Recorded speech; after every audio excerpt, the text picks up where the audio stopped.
Hello, welcome back to my channel. Today is going to be my first ever bookish video, which I'm very excited about. Since it's July and we're at the halfway mark of the year, I thought I would do a mid-year book review for you. So here are all the books I've read in 2025. It's just this one. It's just this one. I've always wanted to do a full year book review as well, so I could remember all the books that we read and do some ratings with them. So we'll start with the first and only book I have completed this year. Full book, technically, I should say. In May, I went on vacation. We went to Greece, and this was my holiday read. Very fitting, because it was definitely a beach holiday, beach read. This is my first Emily Henry book, which I was a little nervous to start. I was only bringing one book on vacation. I was worried that, what if I don't like her writing? Because I know she's such a popular author. And I'm like, oh, what if I don't like her? But I'm very happy to say that I do really enjoy Emily Henry, at least this book anyway. We've got a few more that'll be on our TBR. Hopefully we keep the streak up. I really loved this book because it was super easy to read and the pacing at the start was quite fast as well. We really jumped into the plot of the book rather quickly, which I very much enjoyed as a first entry into the Emily Henry universe. So the story follows along January, our protagonist, as she deals with grief, loss, and old rivals. Beach Read is definitely a romance, but it has a lot more depth to the storyline and characters, which I believe is something Emily Henry books are known for. I definitely shed a tear while I was reading this book. A little bit about me is I've always been a reader, but I fell out of it during university, and I've only just started coming back into it. And all of last year, I was rediscovering my tastes in books, because I'm like, I don't remember what I like to read anymore. Like, I couldn't remember the genres.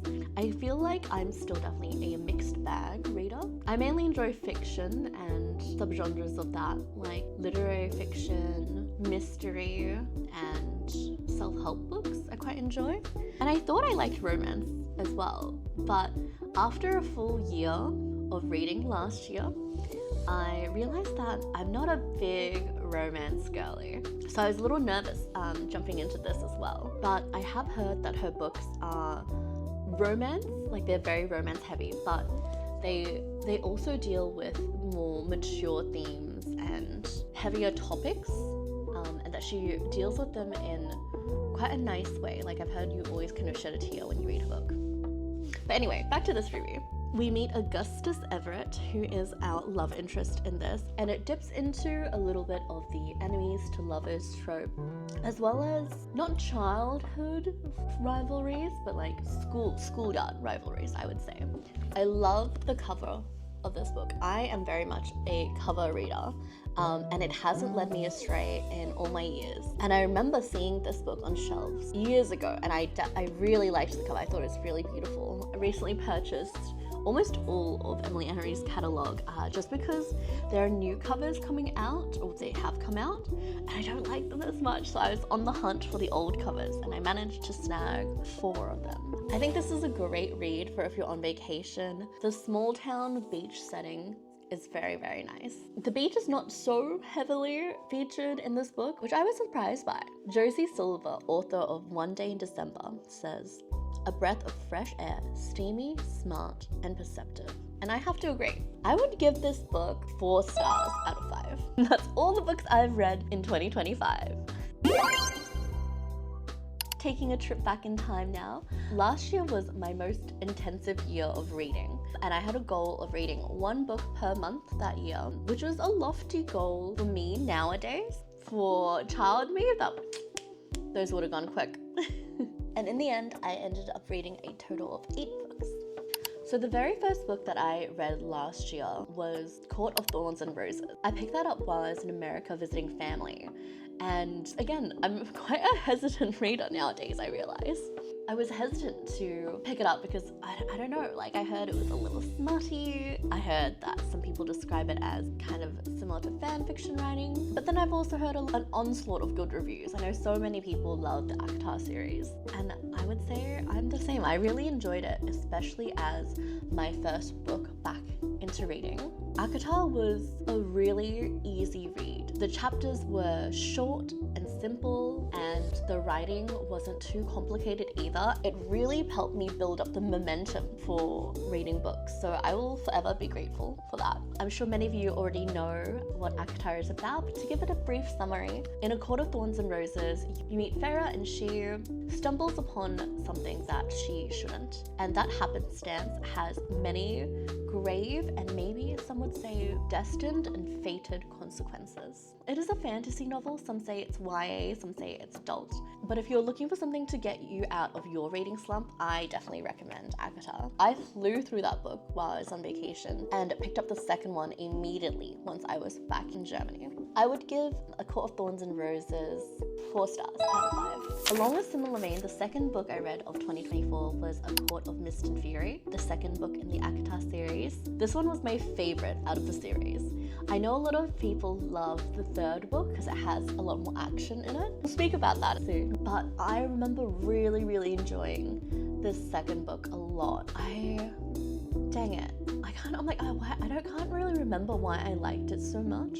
I think there was a little more planning in it. In the second book, we and Farah get to meet and more so learn about a second character, Rhysand. Technically, we do meet him in the first book, but I feel like we really get to know each other in the second book. Very parasocial of me. You get to learn about the Night Court, and you're introduced to a lot of the other main/side characters, like the core friendship group of characters, I would say.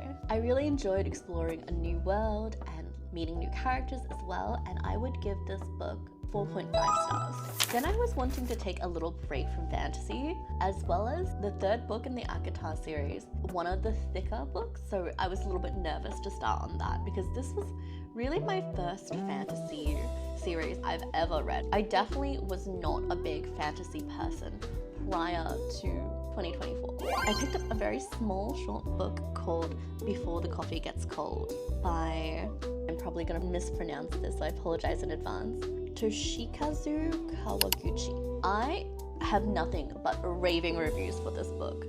I guess you could describe this book as a fantasy as well. It contains multiple short stories, all set in the same setting. The concept of this book is you get to meet a whole bunch of patrons of a cafe, but this cafe has something very special about it. If you sit in this one seat, you will be able to be transported back in time, but you're not able to get up from the seat.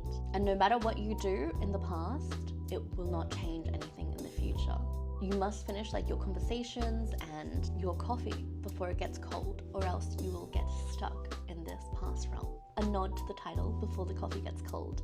This book is about closure, grief, and second chances. I bawled like a baby reading this book, and I loved it so much. It's just so beautiful and unique. The book also comes with a map of characters to show how they're linked to one another, which was super helpful, even though they're just short stories. I think because most of the names are Japanese, it was a little hard for me to follow. So having that little character tree visually really helped. I loved this book so much. I was sharing it on my Instagram. Feel free to follow me on Instagram. I share a lot of lifestyle, travel, book, and gaming content on there. I just love this book. I would telling anyone that could listen about it. So this is our first 5-star read in this video. I give it 5 out of 5. Props to this author, and I definitely want to read more of their catalog. Speaking of authors I love, a book that was the bane of my existence, Beautiful World, Where Are You? By Sally Rooney. One of my favorite authors of contemporary. I loved Conversation with Friends, another book that I was just recommending to everyone. I think I've loaned that book out to friends at least 10 times. And if you guys haven't read it, I highly, highly recommend it. I enjoyed Normal People. This was my third foray into her books. So I was really, really excited when I saw a new Sally Rooney book on shelves. Beautiful World, Where Are You follows two friends across the same timeline, and they write to each other through emails. It was very philosophical, the conversations between the characters, and the romances were sweet. I enjoyed the touches of romance within this book. However, I started reading this, I think,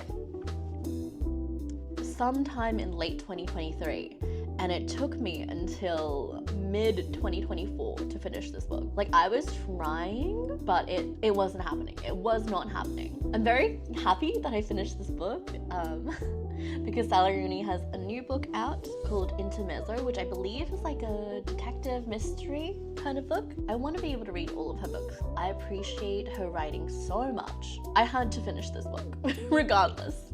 However, I'm going to have to give it 2 stars out of 5. Next, I really wanted to read a book from one of my favorite booktubers, Haley Pham. And again, I was a little apprehensive because what if I don't like it? And I feel like with the onslaught of booktok, there are some books that are super duper hyped, and I'm like, I don't know if people truly like them or if they're just hyped up. In one of her vlogs, I picked up 2 recommendations that I thought would fit my reading taste. One of them being If He Had Been With Me by Laura Nowlin. This book was set in high school, and it was about love, grief, and regret.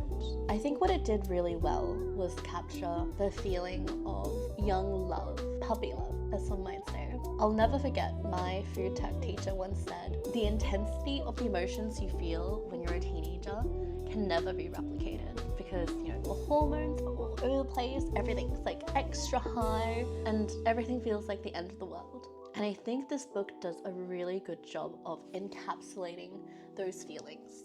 It was another really easy read, and because of how the story starts, you get the spoiler right away, so it's not really a spoiler. Spoiler alert here. But the main love interest does pass away in the very first few pages, and the whole story is us learning the journey of how they got to that moment. And I think because of that, you really want to know what happens, so it keeps the momentum of the plot going, even through slower times. The cons of this book is I did cringe. I did audibly cringe and a lot during this book because it does read a little fan fiction-y, especially with some of internal dialogue and some of the smut scenes as well. It was a book that made me think, okay, maybe I can't read about high school romances anymore. But overall, it was a good book, enough that it made me want to read the sequel. I'm gonna give this book 3 stars out of 5. The next book I read was If Only I Had Told Her by Lauren Nolan. This is the sequel to If He Had Been With Me, and this is told from 3 perspectives. You have our previous protagonist, Autumn, Finn, our love interest, and Finn's best friend, Jack. I think the 3 perspectives really help this book because we are sort of going through the events of the last book, for the most part, just with different perspectives. And because you already know how it ends, you know the storyline, you know the plot, I feel like it can get a bit repetitive if there wasn't that jump between character perspectives. I think I cringed a lot more in this one. Maybe it was also because it was told from the perspective of like a teenage boy as well, and those teenage boy thoughts. There was a lot more smut. Boys are just silly, you know? They're just silly. Men are silly. What can I say? Boys, men, all silly. I think you could probably do without reading the sequel unless you really enjoyed the first book. I'm glad I read it, but I don't think I would recommend it to any of my friends. So I'm gonna have to give this book I'm torn.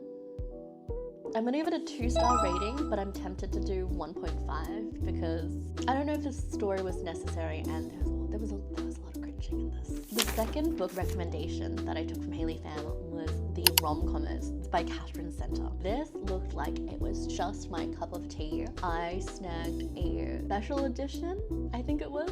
It's my first book with sprayed edges, so I was very, very excited about it. I read this alongside our final book as well, and it was a bit of a hard read. I ended up reading it audibly more so, and that really helped pick up the pacing. And once I sort of heard the tone and the personification of the characters, it flowed a little bit better for myself. When I was reading it though, as a physical book, it just wasn't hitting for me. The Rom-Commers follows two writers, a very popular trope nowadays. So the protagonist is Emma Wheeler, and she is an aspiring screenwriter. Through the request of her friend, she comes to Hollywood to help this super famous screenwriter redo his script for a romantic comedy, aka the Rom-Commers. She's a girl who's all about love, head up in the clouds, and really believes in, that fairy tale, or more so like early 2000s romantic comedy feel. She believes in that in real life. He is known for his westerns and dramatic movies, I think very much like Quentin Tarantino, or like the character he writes and Leonardo DiCaprio plays. Very stoic, very nihilistic view of the world. And I feel like this was my first foray into a truly romance-centered book. Like everything was about will they, won't they. The script was a little bit more of like a side character to it all. There is a little bit more depth to the plot in terms of Emma's family life, but I think the overriding feeling is like, this is a romance book. This is trying to be a romantic comedy book. And I would give this 3 stars out of 5. The final book I read in 2024, and it bled a bit into 2025, was the 3rd book in the ACOTAR series, A Court of Wings and Ruin by Sarah J. Maas, and I enjoyed this book. Like I said, I know this is a lot of people's favorite book in the series because it is very action heavy, it is very war heavy. In this 3rd book, we get a look at the other courts in the region and more in-depth look at the characters there. The 3rd book kind of feels like the conclusion of all the conflicts. Everything that's been building in the first 2 books kind of ties up nicely in this 3rd book. I believe I heard rumors that it's unfinished and there's going to be a 6th book in the series, but to me it definitely feels like a trilogy. I tackled this book by having my physical copy reading as well as listening to it on Spotify. And there were some scenes where I actually found myself gravitating towards reading it physically, and then some scenes where I've already read it, but I want to listen to it more so. And this is where this book bled into 2025 for me, because technically I finished reading it, like the hard copy, because I thought like, yeah, I want to get to close the book and like, well done. So I finished reading it in 2024, but after finishing, I'm like, oh, I want to listen to some of those chapters back on Audible or Spotify, and that's what I did. I would give this book, I would give it a 3.5 out of 5. It was good, it tied things up nicely. I feel like there were not too many plot holes or questions left at the end, and you really got the payoff of the build-up from the first 2 books. So I think it was a really good 3rd book in the trilogy. Those were all the books I read in 2024 and all the books / book I've read in 2025. It is currently July and I'd love to get back into the swing of reading daily once again. So let me give you my very short, very small TBR. I am currently reading Voice of the Ocean by Kelsey Impishke, one of my favorite ex-BuzzFeed employees and YouTubers. I've heard this is like a retelling of The Little Mermaid, which is my favorite princess, so I'm very, very excited about this. I am just shy of halfway through of this book, and I have thoughts. I have thoughts which I'm very excited about, so I'll share those with you in next month's TBR video. I'm also reading on my Kindle The Cinnamon Bun Bookstore. So these are my 2 books on my TBR for July that I hope to get through. I like having a small TBR because we're finding that overconsumption core, and I like to take my time and enjoy my books in that way. Thank you so much for watching this video. Hopefully I'll have some more bookish content coming to you very soon. Thank you for watching. If you guys did enjoy the video, leave a like, subscribe, and leave a comment. Let me know what's on your TBR and your favorite book of 2024 that you read. Please do leave your recommendations down below, and I'll see you on the next one. Bye!